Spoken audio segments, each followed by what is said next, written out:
Hello, this is the Provoked Prawn, and this is a video to compare two fantastic wireless gaming mice with ever so slightly different specs and a completely different price point. The Fnatic Bolt, seen here on the left, and the Logitech G Pro X Superlight. They are both fascinating and wonderful wireless gaming mice with a lightweight design and a number of small and large differences that make them interesting and worth comparing. The Fnatic Bolt will set you back around $80, and the G Pro X Superlight is somewhere around $100, so it is significantly more expensive. You can see the Superlight here. If it looks a bit marred, that's because it has grip tape on it. More on that a bit later on. Now, both of them have 1000 Hz polling rate, 40 G's acceleration, and obviously work with a 2.4 GHz wireless connection. You can see them side by side with some slight differences in the overall aesthetic of them. The Fnatic Bolt, for example, has a lot more matte finish to it, in my opinion, and the grip tape on the G Pro X Superlight makes it a lot more grippy, but you'll see some shots of it later on without it. Now, I've also done a video to compare it with the SteelSeries Prime Wireless, because I was struck by the similarities between these three mice when I got them out of the box. I'm also going to include some clips at the end of this video where I won't be talking. You can just hear the sounds of these two mice compared side by side, so you can get an idea of the click differences and also the differences on the mat. One of the things I was surprised by is the fact that the Fnatic Bolt has less PTFE areas and yet manages to be slick and quiet without any scratchiness, and a wonderful setup from that layout. On the underside, you'll also notice some other differences. For example, the Fnatic Bolt has 2.4 GHz and Bluetooth connectivity options, while the G Pro X Superlight does not. Now, interestingly, the mice are also similar in weight roughly. The Fnatic Bolt is said to be 67 grams, although mine weighed in at somewhere between 68 and 69, roughly around there. So a fairly lightweight mouse without any holes in it. The G Pro X Superlight is renowned for being lightweight and obviously is lighter, 63 grams, and that's including the grip tape as well, so a fairly nice setup. Now, the Fnatic Bolt is a very nice mouse. I've reviewed separately. I've got unboxing and review videos on both these mice that I'll link to in the description, and I was really struck by this mouse because out the box initially it feels really lightweight and kind of cheap, but obviously because it's lightweight it's sort of hollow and yet it's slick and easy to use. I really like a number of different things about them. It has 6 programmable buttons, including a DPI button on top and some RGB lighting on the mouse wheel, which you won't see on the G Pro X Superlight. The Superlight also only has 5 buttons and obviously lacks that DPI switching button, but it does have the benefit of those large PTFE areas as well, and that is something of interest and note. The other thing of note is that the G Pro X Superlight only has 5 buttons, but you can program it with secondary actions with G Shift, and I go into more on that in the review. The G Pro X Superlight is a favourite among many, including me. It is a very nice mouse. It's very understated in its design, obviously lacking that RGB lighting, but it has a number of nice things to it. For example, it has a really high DPI count. It goes from 100 to 25,600, which is insane.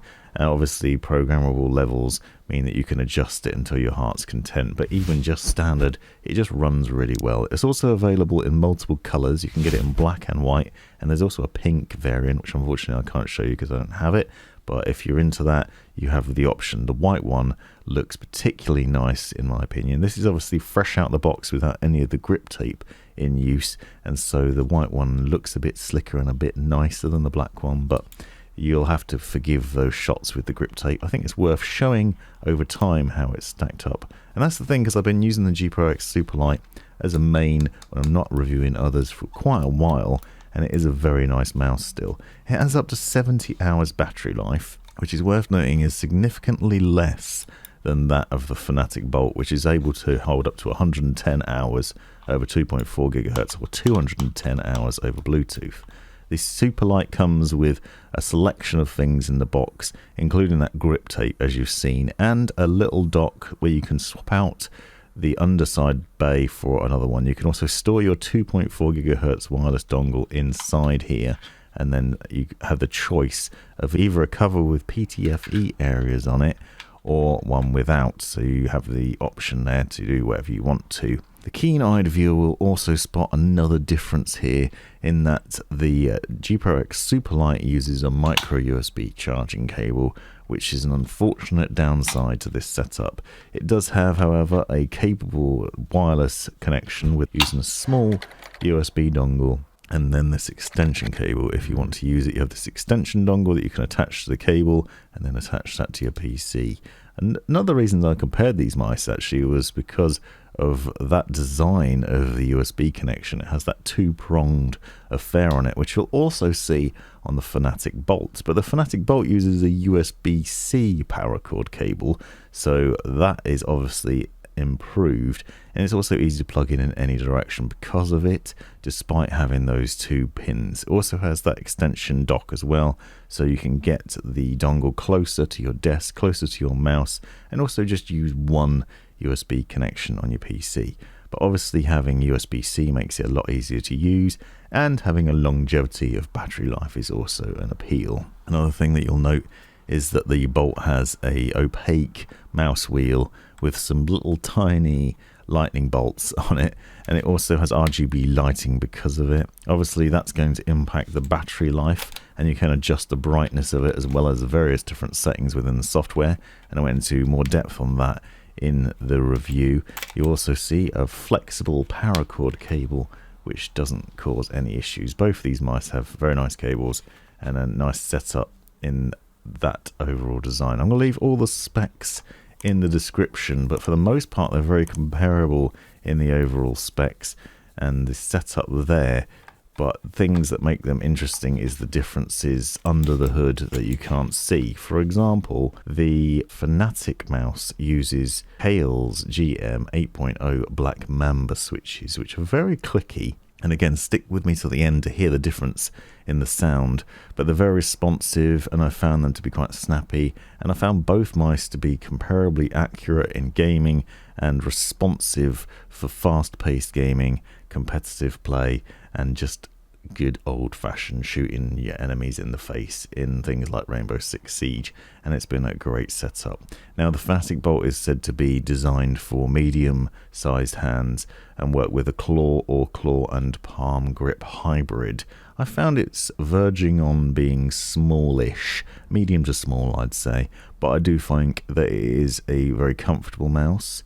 It fits nicely in my hand, and I've had no problems when using it. I also am a big fan of certain things about this design. For example, those PTFE areas, despite being visually smaller than those on the G Pro X Superlight, are actually very slick. They're also ever so slightly raised from the bottom of the mouse, meaning that they have the most contact with the desk, which results in a very slick mouse feel, and it just glides across the mouse mat really easily. And it also doesn't scratch, it's not as scratchy. So when I first had this out of the box and was comparing it with the G Pro X Superlight and the Prime Wireless, I found that those other two maybe have a bit of a scratchy sound to them sometimes, but this one does not, and that is obviously a wonderful appeal of it. You'll also notice a very matte finish to it, has a sort of semi-rough texture, which means that it's easier to hold on to, and there's no problems with oils and things like that over time marring it or resulting in it being really slippery, which is definitely a bonus. Now, which is my favourite? The G Pro X Superlight is still my favourite, but they're both wonderful options. And now I'm going to be quiet so you can hear those mice side by side and hear the differences for yourself. Please stick with me to the end and check out the reviews to find out more.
This has been the Provoked Prawn. Hope you found this video useful, interesting, hilarious, or otherwise. Take a look at these other videos that I think you might find interesting as well. And have a look at the description for links and other information you might find useful. Click that join button to see the benefits of being a member of my YouTube channel. And most importantly, have a great life.